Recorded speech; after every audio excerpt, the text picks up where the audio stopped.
And this is the global forecast for October 2024, brought to you by the wonderful people at AskTheAnswer.com, the UK's leading website for tarot readers, psychics, mystics and channelers. Folks, this is not going to be an easy month, okay? There's a number of different factors here, all focused primarily around the cardinal signs, Aries, Cancer, Libra, Capricorn, but of course every other sign will reverberate to what's going on with these four. It starts positively. Venus in Scorpio, Mars in Cancer, Saturn in Pisces, all trining each other in the first 3 or 4 days of the month. Although there is a partial eclipse of the sun on the 2nd of October, but it's not that major. But the more we get into the end of the first week of October, the more the sun begins to square Mars, which is then going to stick around for the middle 2 weeks of October. And Sun square Mars creates an energy of belligerence, antagonism, feistiness and fieriness. It'll be easy to get provoked.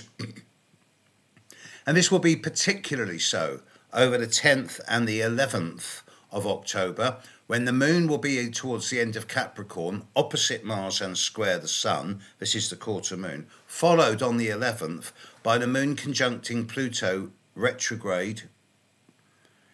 This is the very last time in any of our lives that the moon will conjunct retrograde Pluto in Capricorn, because Pluto will stop going retrograde shortly after, a couple of days after this, and begin its journey out of Capricorn for the final time, moving into Aquarius permanently by the middle of next month. The full moon, which is coming up on the 17th of October, that's going to be a difficult time. It's going to be strongly squaring Mars, weakly squaring Pluto. So you're going to have a grand cross in the sky. Sun opposite moon from Aries to Libra, Libra to Aries. Mars opposite Pluto from Cancer to Capricorn, all square to each other. And I do think that full moon is, I'm not going to say malevolent, that's too strong a word. Belligerent, definitely. There's not going to be any compromise or settling down in areas of warfare and conflict in the world until that full moon is over, and that's on the 17th. But even then, Mars continues on its journey through to the end of Cancer, and as it approaches the very end of Cancer at the end of October, so it comes into direct opposition with Pluto. And the actual date of the exact opposition of Mars and Pluto will be, the 2nd or 3rd of November, and the American election is on the 5th. So we live very much this month in an energy field of Sun square Mars, difficult full moon, difficult new moon, difficult quarter moon, and ongoing conflict. Now, many times this year I've said, okay, the hardest period of 2024 is going to be around April, May, although October's looking sticky. And now here we are in October. And it's not just sticky, it's acerbic, it's direct. The theatres of war in the world are very clearly focused. I'm not going to patronise you. I'm not going to lie or make things up just to make things seem easier for you. We live in challenging times, and there is a risk of serious, short, sharp escalation of conflict, especially at the end of this month.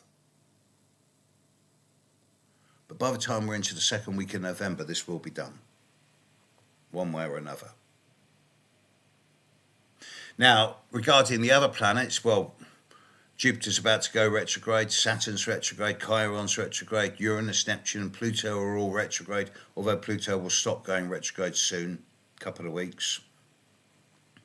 So this is a time, really, this should be a time where the world is stepping back from conflict and reassessing and reevaluating what's going on. But that's just not happening because there's hotheads in charge on all sides.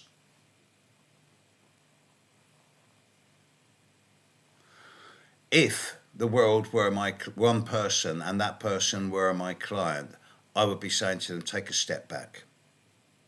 Instead of trying to focus on new targets for the future and bring in new futures now, clear the past away. How can the future come in if it's got to negotiate old baggage? And much of what's going on at the moment is about trying to establish old values, old structures, because so many people want things to be the way they've always been. And that's not letting the future come in at all. And this is why, in the long run, all of these military actions that are happening around the world are doomed to failure. There will be something new coming out of the mix in the not too far distant future that's going to surprise everyone and upset a lot of the power brokers. In the short term, however, individually, stay centered, stay focused, do not go to extremes. You'll be grateful you didn't come the second week in November. Catch you later, world. Bye.